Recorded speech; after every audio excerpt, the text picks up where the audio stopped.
មកធៀងនេះស្ងោរ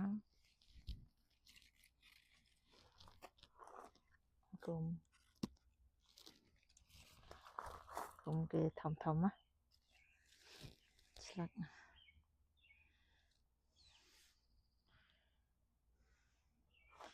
ខ្ញុំ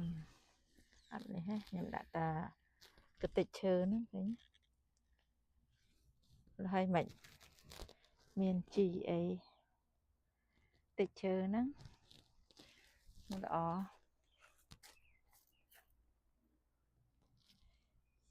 ដើមពោតក៏ស្ទុះដែរ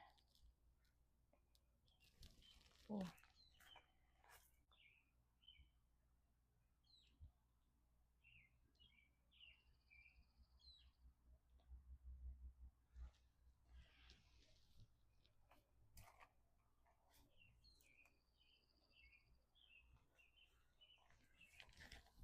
ទៀង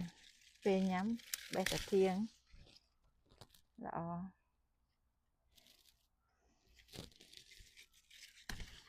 ធៀងទៀតស្ងោរសាច់ជ្រូក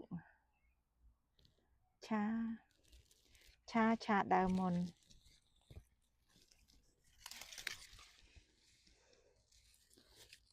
បេះធៀងខាងក្រោមដែរ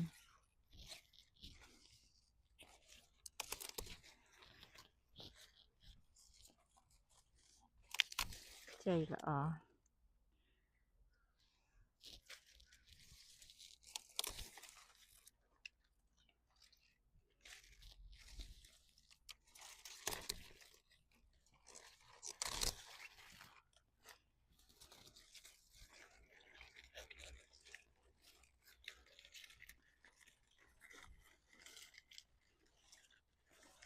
តែប្រហែលធៀងដាក់កតិចឈើ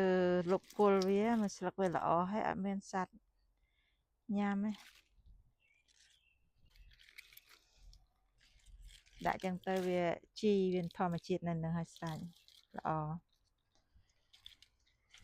បេះមកបេះតាធៀងញ៉ាំចឹងទៅនៅបដូរទុកបេះលើក្រោយទៀតហើយពេលណាយើងឆាឬក៏ស្ងោរខ្ញុំចូលចិត្តញ៉ាំតែស្លឹកទេគល់វាអត់សូវចូលចិត្តទេប៉ុន្តែយើងឆាគល់មុនចិត្តវាប្រឆិតមកធៀងល្អមែនតើដាក់កតិចឈើល្អ